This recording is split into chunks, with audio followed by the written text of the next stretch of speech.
Welcome to the Prophecy Club. I have Jonathan Rose on with me today. He's with the Genesis Gold Group, and you can reach him at prophecyclubgold.com. Now, who is he? Well, he's owned this metal. He's been in the metal business for 30 years. He's owned it for 20 years. Most important, he is a Christian. It is a Christian-based business, and he specializes in helping people get their IRAs or the 401ks into precious metals, located as close to them as they can possibly locate them. And today he's going to be answering all kinds of those questions. So Jonathan Rose, welcome to the Prophecy Club, my friend. Thank you, Stan. Lovely introduction. Always a pleasure to be here, and reminding your listeners that I first started listening to you back in 1997, 1998. So as I said, I've been following your word, and it's always an honor to speak to you and basically help educate people on the importance of owning this type of stuff, solid gold. My heart, I want one of those. I have a spare one. So you can take it. How many grams are? Well, actually, this is a kilo. A kilo bar of gold. So I know we're jumping straight into it here, but it's on my desk. Actually, great little story. I did a show and tell at my kids' school. My kids go to this beautiful faith-based school, and they were learning about gold mining. And they just flew back last night from Stockton with my wife and all the other parents and teachers, and they were gold mining. So who better to go in and talk to them about precious metals was obviously myself. And I put gold and silver coins in all the kids' hands, and actually gave them all a silver coin, and they absolutely loved it. But what blew me away the most was when I held up one of these. Absolutely. I said to her, does anybody know what this is? And this 10-year-old girl put her hand up, and she said, yes, it's a kilo bar of gold. And I looked at her teacher and I said, yes, that's correct. And I said, does anybody have an idea how much this is worth? That was my next question. Put her hand up. She said $70,000. And I looked at the teacher. There's like about 60 kids sitting there. And I said, have you been like discussing gold? She's like, no, not at all. And I said, and how much does something like this weigh? And she put her hand up again. I was like, she's like stealing my thunder now, this little girl. She was like 2.23 pounds. And I was like, it just blew me away. And the funny thing is I know her father, and he's not in the gold business, or actually he's in the nursing business, funny enough. But it's amazing some of the questions that these 10 and 11-year-old kids were asking me. So sharp as a tack. And I wouldn't say they had a grasp of the financial system at that age, but they were asking just great questions like, why do some bars have different engravings? Why do some coins have different designs on the front of them? Can you use it as money? Is it currency? Is it worth more in the future? So they were asking me all these great questions, and it was just like a really great, fun Q&A. But, to be able to hold a kilo bar of gold in your hand, I pick it up like it's nothing, but it's heavy. And that's always the first reaction people get. Wow, this is heavy. This is worth something. But ultimately, they all understood that it's a store of wealth, or it's a value of wealth. And again, taking it beyond young children and having the fun gold to play with, on a more serious level, with all these serious economic issues that we're dealing with today, really what I preach about is obviously holding something tangible in your portfolio, whether it be an IRA or 401k. Man, because that's on my bucket list. Yeah. I have one of those 1,000 gram gold bars, but I also, they make another one about the size of like a shoebox, maybe not that big, but yeah, that's a good that way. What's it worth? What good delivery bar. I think that's don't quote me on this, but I think they're about 100 kilos, and that would probably cost you probably about $800,000 for one of those big bricks. It's about this size, and it's heavy. It's heavy.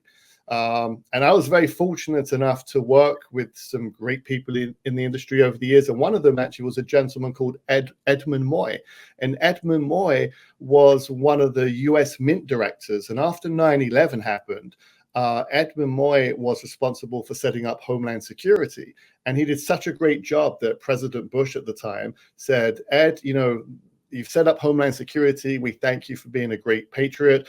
What position in my government can I give you? And out of all the positions, he picked to be the US Mint Director.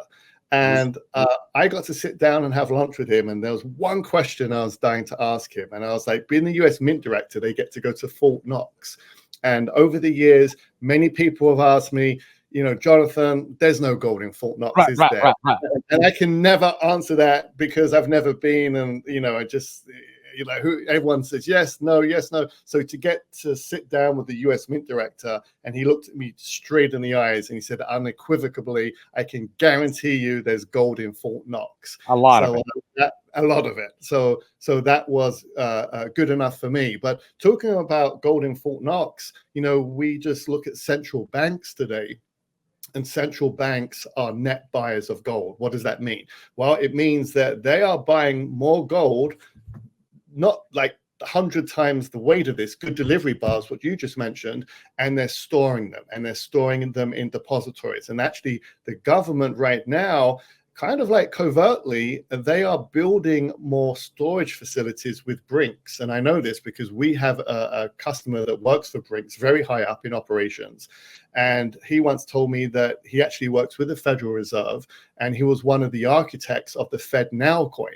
And he said to me, unfortunately, I'm here, like working here on the Death Star. I had to laugh when he said that, obviously a Star Wars fan. And he said, I know what happens next. And he says, and that's why I'm buying gold. So he said, besides the Fed Now coin, which is the whole precursor to central bank digital currencies, and we know that's a big sham, right? The digital dollar. But he told me that they're also, Brinks are, across America, they're covertly building massive storage facilities. And he said what they're storing there, he said he couldn't tell me, but they've been commissioned to build these armored facilities. So I think a lot of it has to do with everybody is like money scared. They see the economy, they see America falling apart, they see all kinds of problems. And so it doesn't take a prophecy student, someone watches Prophecy Club to know if they have money in paper, they're in a real jam. If they have money in the stock market or any kind of a 401k, most of those, and for the 401k, the good grief, what's the other name for it? Well, you have the IRA, the 401k, but then we actually have, Stan, a lot of government workers call us. They have thrifties, these thrifty plans, the government employee plans, and then you have the TSP plans. So a lot of times they have these plans and they're just like, trudging along. They're not doing anything, and they want to get out of these plans because, again, a lot of people are waking up to the facts and reading the news and hearing things like bank failures and fiat money being replaced with digital dollars, which is just a software, and seeing what's happening in the Middle East and Russia and Ukraine and the wealth of problems that we're experiencing today. Something I always talk about is debt. We're $34 trillion in debt. In the next 10 years or less, that's going to be 50 trillion. And someone was talking to me the other day, and they were saying, look, how do we combat this $34 trillion in debt? It's just an unsurmountable task. And there's been rumors thrown out, well, they'll have to increase taxes, and we're already paying so much in taxes. So we got to pay our fair share. If you listen to the State of the Union address last night, right? So that was right. So someone said to me, yeah, they're talking about 70% hike in taxes. All right. So I have two questions. First of all, I love looking at that 1,000 gram gold bar. But Shane Warren was told in the audio, yes, I love it. Okay.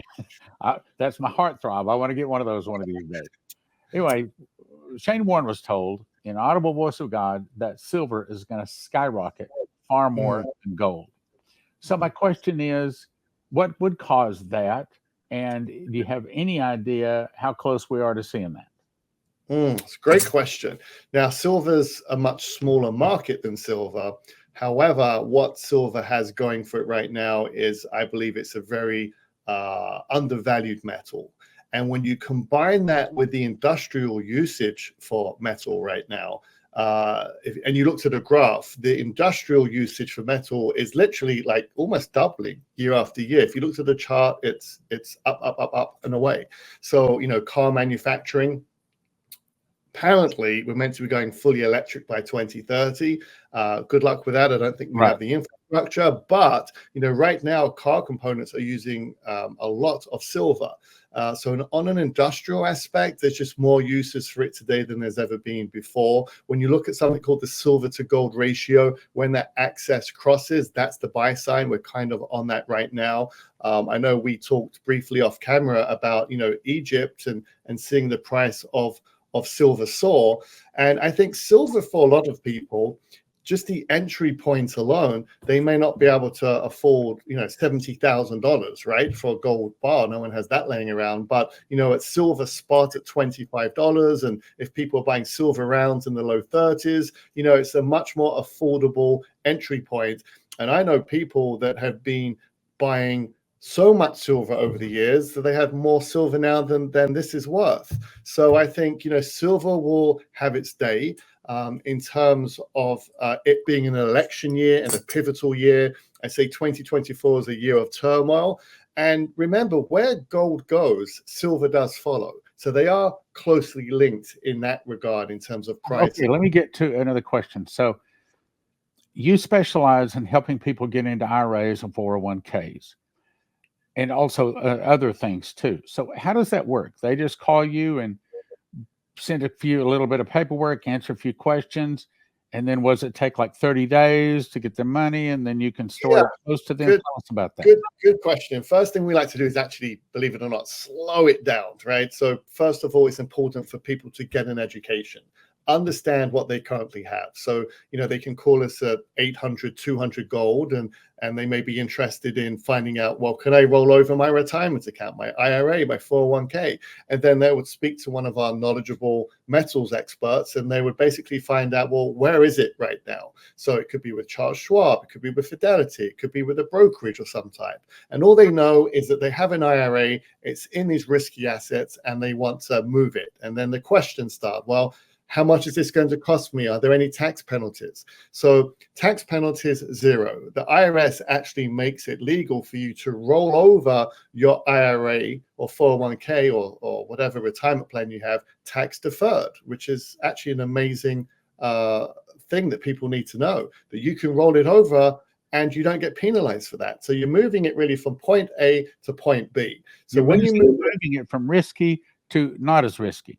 Correct. Now, obviously, you know, gold, I want to make that point, it can go up, it can go down, just like the risky assets. But if you look at the long-term trend, because gold is a long-term stand, you know, 3, 5, 7 years, and the trend is your friend, and that's always been on the favor for gold.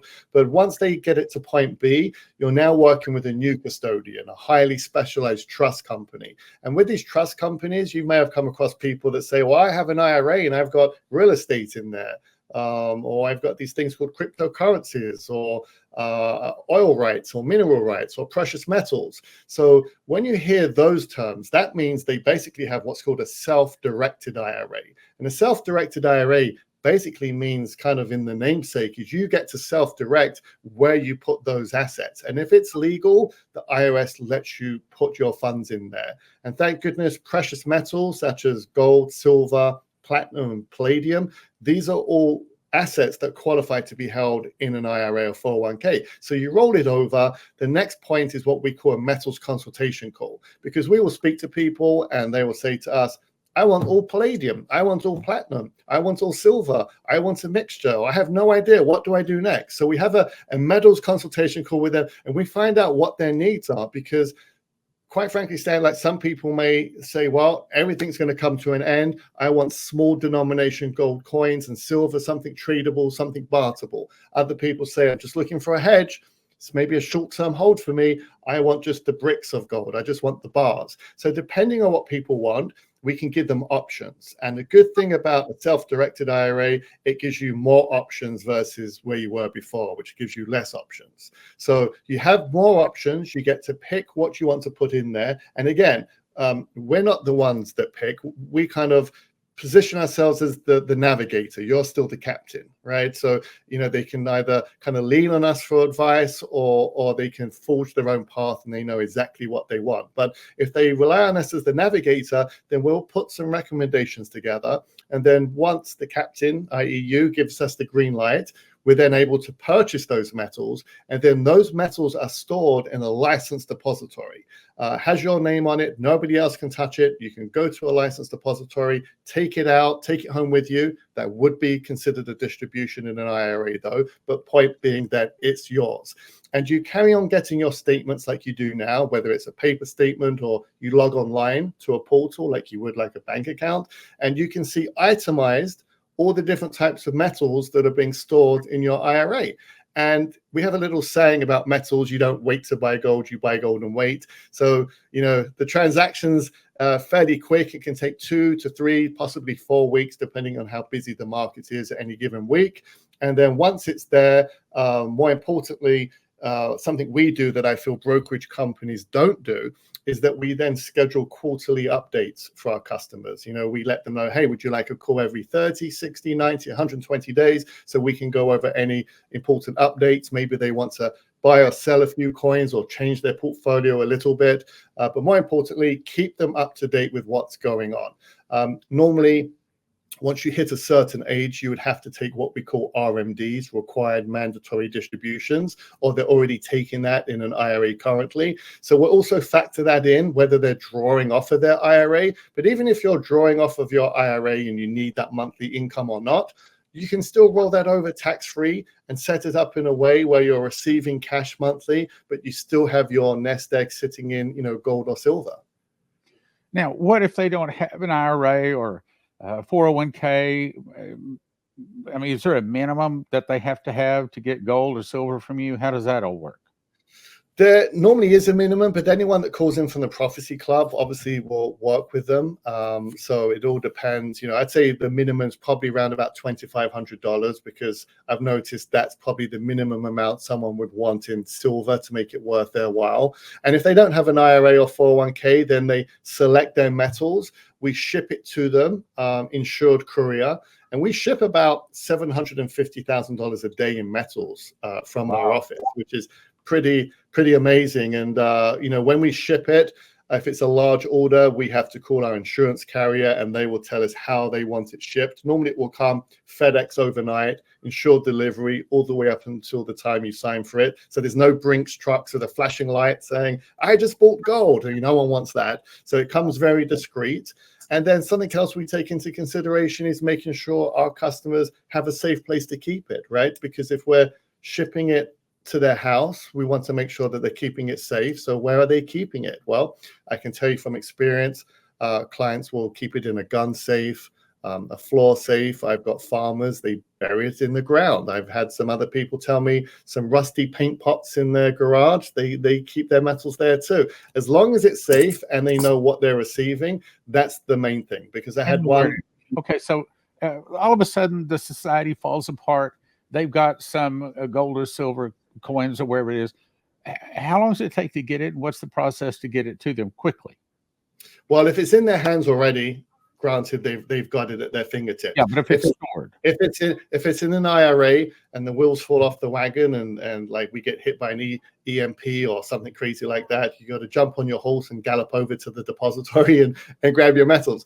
But it's a quick process. We do liquidation kind of emergency plans to see how quickly we can have this turned around for our clients. And the quickest we can get it done is in about a week. They can call us up, put a sell order in. Then we just wait for the depository to move the metals. They can sell the metals and get the cash pretty much immediately. But what most clients prefer is to liquidate the metals and have it directly shipped to them, because ultimately people want this in their hands. Right. So that's just, I'd say 95% of our clients that even take distributions would rather take a distribution in the coins than just having it reverted back into cash. There we go. I have one coin too. Now, yeah. It's a buffalo on one side and India on the other side. Yeah, buffalo round. In fact, we put a lot of those in IRAs as well. So they're eligible for an IRA. A gift. This was a donation. Thank you, Lord. Okay, so let's see what else. Another question here. What makes Genesis different than the other gold and silver companies? Yeah, good question. Because there's quite a few companies out there these days, and you just turn on Fox News and you get bombarded with commercial after commercial, right? And I often see these commercials, and they kind of make the hair on the back of my neck stand up, because you start seeing, free silver, $10,000 in free this, and $15,000 in free that, and Stan, ultimately nothing is free. And these companies out there that tout free silver, you've got to ask, where does that free silver come from? And I can tell you right now, it comes from the markup of that coin that you're buying. So, one big differentiator between Genesis and a lot of companies is we're not going to, bump up the price of our silver to make it sound like you're getting free silver. I think that's deceptive sales tactics, in my opinion.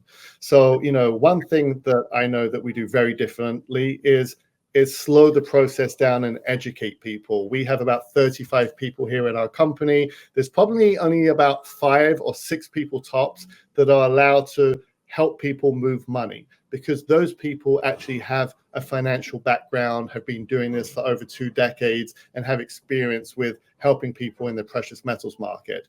An informed investor is a better investor. So rather than just being thrown into gold, it's very important to help our clients understand the different types of gold. Do they want bars?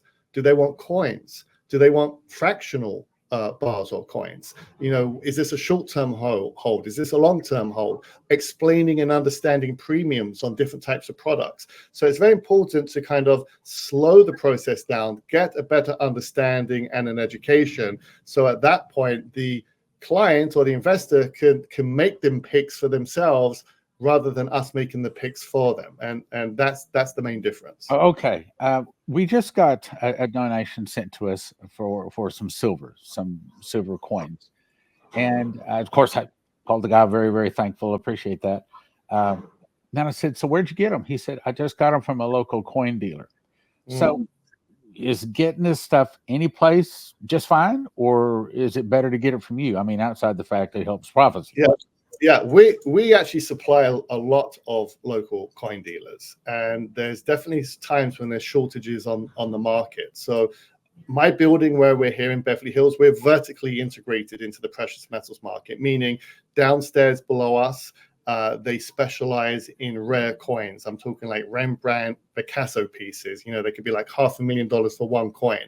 The second floor is one of the US mint distributors, and the third floor is us. So anything to do with gold, we're vertically integrated, and that's why we're located where we are. In terms of products for clients, I never oppose people going to a local coin shop, but there's been so many fakes coming out of China that you've got to be very careful when purchasing, particularly gold, because it's more expensive than silver, where the Chinese will go 70% tungsten and 30% gold. The fakes have become very good over the years, Stan. Yeah, somebody sent me an email, and it had this person showing the 2 coins. It said, do both of these coins look genuine? Yeah. They weigh the same. How would a person know the difference? And that went into explaining how to know the difference. So I know that with Joseph Kitchen, one of the things I discovered is the most counterfeited thing on the planet is honey. What? I didn't know. They counterfeit meat. They counterfeit gold and silver, and it's out there. And they're really good at making they're good, look like the truth. And they're good. They know they're getting real stuff from you. Yeah. So what we do, and I want to make this distinction here clearly, because not everyone does this. When it becomes to an IRA, we do not sell secondary market gold. Secondary market gold is what you'll get at a local coin shop when someone's come in there, needed some money, sold their products, and it's been bought and sold and bought and sold. Probably got some scratches and some wear and tear on it. With an IRA, we use what's called Mint Direct. So these are our 2024 coins, freshly minted and not touched by human hands. And if they are, they're white glove box and strapped by the mint and sent straight to the depository. So we don't even mess with secondary coins in people's IRAs. And I would highly recommend you do the same. So for IRAs, Mint Direct only. For secondary market coins, we have machines here. One's called a Sigma verifier. And what it does, it kind of has like a little wand, and you can touch a bar or coin, and it penetrates the metals by 3 millimeters. And that 3 millimeters will tell us, is this pure gold or is it tungsten inside? Oh, no. And it will also tell us, is it 22, is it 24 carat? Is the diameter of the coin and thickness the exact precision as it should be? So a lot of these coins today, like I mentioned, the forgeries have got good, especially since the laser, there's 3D printers now. Right. Well, the packaging is what's probably even better with the forging now. So they can make the packaging look extremely good. So I tell people, if you go to a coin shop and you're buying particularly gold, make sure they verify it in front of you. If they don't have a machine that can verify it in front of you, that should be a red flag. So again, if you're spending your hard-earned money, make sure you're buying it from the source, and ideally go mint direct, because mint direct is the safest way to make sure that you just brought up a question. The thing that hurts my heart more than anything is to think that some person out there, especially a Prophecy Club supporter, would lose either a large portion or maybe even all of their life savings just because they bought it from the wrong person, and they bought counterfeit, or they paid too much, And at least if they call you, even if they want maybe only $2,500 worth, if they call you, they're going to get freshly minted, top grade, and they know it's going to be good. Yeah, 100%. I give you a quick story. So one of the gentlemen that works for me, he's been in the business. He's probably, 70, I have to guess 75, 76. He never tells me his exact age. He says, I'm old enough. Or he'll make a great statement and say, what do I know? I'm old. But he's been in the coin business, obviously much longer than I have. And he called me up and he's like, Jonathan, I just purchased a coin on eBay. They didn't know what they have. I bought it because he thought, oh my God, they don't know what they have. I'm getting it for a steal. And he got it. It looked real because but he sent it in to get graded. There's grading companies. PCGS, Professional Coin Grading Service, is one of them. NGC, Numismatic Guarantee Corporation, is another. He sent it to them and they basically said, Fred, you should know better than this. This is a counterfeit coin. But he didn't know. So even an expert whose eyes deceived them couldn't tell today a real coin from a counterfeit coin. So that's how good they are. Yeah. So you do need the machines to check it. So you do want to stick with mint direct. And if it is a secondary market coin, make sure that they're checking it in front of your very eyes.